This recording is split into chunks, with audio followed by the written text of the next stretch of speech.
about a 2-day project for me, which means probably a 3-day project for you guys. And I'm doing it for the first time. You may have to do a couple of things a couple of times in order to get it done. But the first day you make your components, and then the second day you assemble it.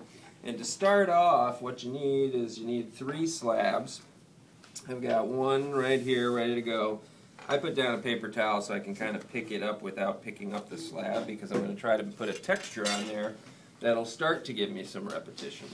And then it has more repetition because, you know, it's based around this idea of a circle, and there are lots of circular elements on it. It's got this hexagonal element on this one, repeated up here, repeated here, and some more things that are circular on the side. So it works visually for the repetition, and the texture gives you repetition as well.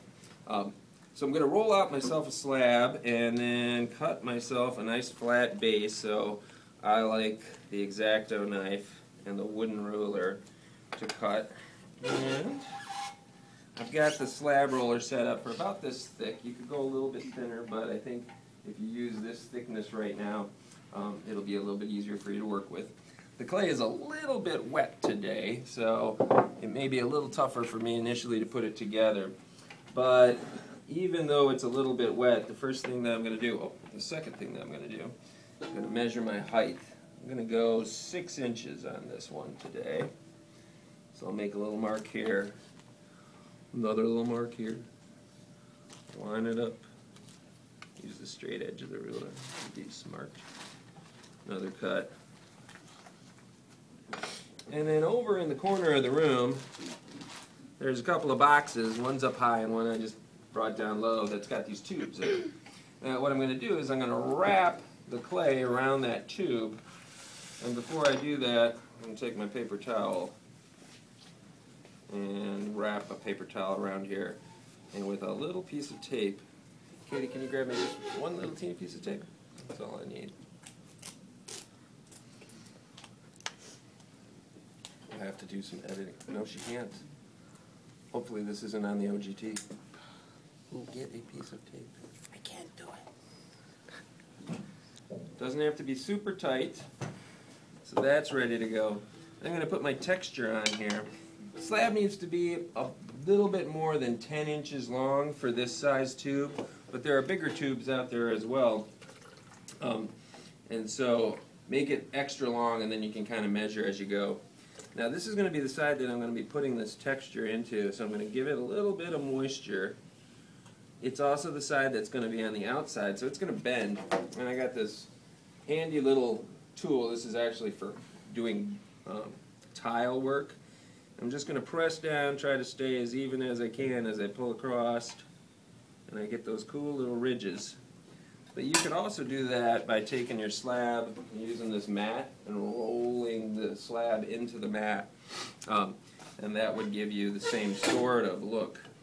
And then we remember our high side and our low side, so I'm going to cut a high side right here at the edge. And then the other side I'm going to wait until I see where it's going to overlap. So this one I'm just going to cut off. And here's the tricky part. I haven't done this in a year, so let's see how I do. Take this,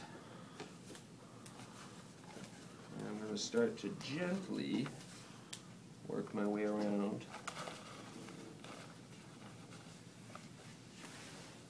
I'm going to flip. And I'm going to remove a little bit of this paper towel, and I'll be able to see where those guys are going to line up. And then I can do my high side and my low side again, knowing that they're going to overlap. Wait a minute, am I doing that right? I'm doing it wrong. I'm doing it wrong. I should be doing it this way.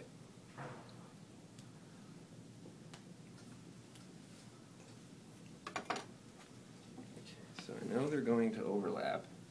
It's already scored for me because of the ridges that are there, but I am going to add a little bit of water on the back side here.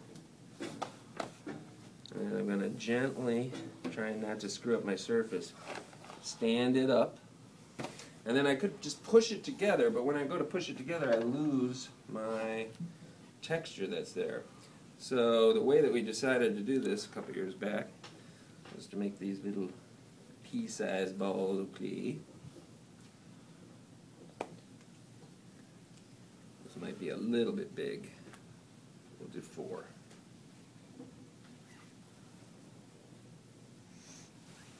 And I'm going to kind of plan where they're going to go.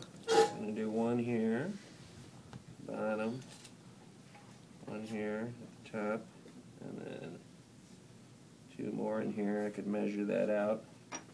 And the clay is so soft that I don't even need slip right now. But what I'm going to do is take that little ball. It's too big. I'll make it even smaller. I don't like it when they get too big. It's goofy. And when I press that in and flatten that out, it starts to look like the head of a screw. And that's going to give me that pressure to hold the slabs together without losing all those nice little ridges that I just made there. I did that. Should have been the other way. That was right the first time. Darn it. Oh well, we'll make it work. Alright, now they sort of look like the heads of a screw right now, but not exactly. So I can come in and with an actual screwdriver or just a knife, I can press into that. Doink. Doink. Kind of turn it each time. Doink. Sound effects help. Doink. And I got my tube ready to go. I've got 2 other slabs that need to be big enough for my top and my bottom. You can see this one I did a little hole, this one I did a little hole with screws, this one I just did a little slab on the top with a couple of things that look like bolts. That's going to be big enough, so I'm going to dry that guy out. And this guy. Going to go on the slab, or on the quick dry until the end of the class, probably. At the end of the class, it is probably going to be dry enough, low, like 2 or 1. It is probably going to be dry enough that I can pull out that tube. If I wait and let it sit there too long, it'll crack, because it'll shrink around there and it'll crack. So that's the body of the piece. Okay? And you can have fun with it. We've done, things where, like, this year it ripped. So I took a little piece of slab and put it on there, and then put a couple of things that look like bolts on there just to hide the little crack that was there. I actually think it's more interesting because of it. So a little crack you can patch, just like that. So if it doesn't work out perfectly, don't worry. It's not going to be the end of the world. So you got to wait until the end of class to finish up this, get your piece out of the tube out of your piece. So what do you do in the meantime? We make these extra components. All right, we need a tube. I could extrude out a hexagonal tube like this, or some little ones that I can make little bolts out of. And so what I'm going to be using is this guy for the little hexagonal bolts, this guy for my tube, but I want it to be hollow so that I could actually use it. They're really more decorative than they are, useful. But they kind of look like it. But it's a good thing for it to be hollow. It'll bend a little bit better, and it'll dry a little bit more evenly. So to make the tube on the extruder, you're going to take this little tripod piece, and that's going to go in after you put in the first die. And they have to be lined up really well so that that is centered in there. And then we've got this bolt, which is clayed on there right now. And that bolt is going to fit in there like that. So you've got the bolt making the hole in the center of the tube. If you're making a bigger piece, you'll find things like this over there, like if we wanted to make the bigger hexagonal piece, that you could then use this wing nut in combination with to make bigger openings on the interior. So as you're looking through this section, you might find this one and combine that with that one to make a bigger opening when your tube comes out of there. So there are lots of them in here. You can make square things and use this guy or this guy. And that's how we make these big tubes like you see up there on that piece. That's a ceramics 2-piece that we do called gesture. But for us, we're just going to make this tube today. And of course, when you're making it and you get it set in there, it's kind of wiggly. It's sort of moving around. So you just take a little bit of clay and pack it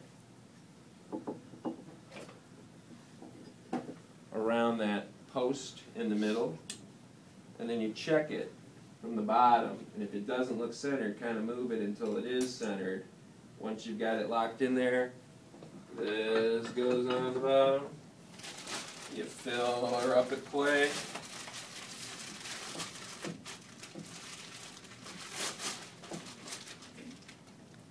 Soft clay. If you've got some soft clay and some drier clay, you want the softest stuff on the bottom because it's coming out that little hole, so it's got to be soft enough to make it through there. If it's tearing when it comes out, you might want to take your sponge and wipe the bottom so that it comes out nice and smooth. You've all seen this before, but it might have been a while and you might be intimidated, so I'll do it one more time.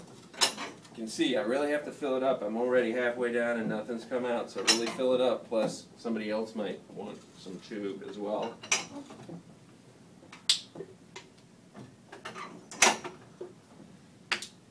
And I'm going to make enough so that I've got extra so I can do a handle with this. And then I can kind of bend it into the shape that I want. I usually do an S curve, and that way I get one curve and another one if I'm making two of them. And then that goes in front of the fan until it holds its shape. And that is day one. And to clean out the extruder, maybe make some of these if I want to do these bolts, which I think are always kind of fun. And then day two, I'm going to start to assemble it all together, just slipping and scoring as you would imagine. My top's going to go on, my tube's going to go on, and I'm going to have some fun making a handle or doing some decorative things on the side. And boom! 2 days, repetition piece, done, except for all the glazing and stuff. Just in terms of these, the glaze, saturated gold on the dark areas, just sloppily put on. I was in too big a hurry, you know. Some people do a better job at that. Then I leave the rest of it blank, and we painted them with acrylic paints or like auto touch-up paint. This is the color of my car, so I had some of that, so I was like, all right, I'll make one like that. And then this was nail polish, metallic nail polish that we had. We just painted that on there to make it look like metal. So a lot of it happens after it comes out of the kiln. Questions about making a repetition piece? Pretty easy? All right. See you next Tuesday. We'll do the resemblance piece next Tuesday.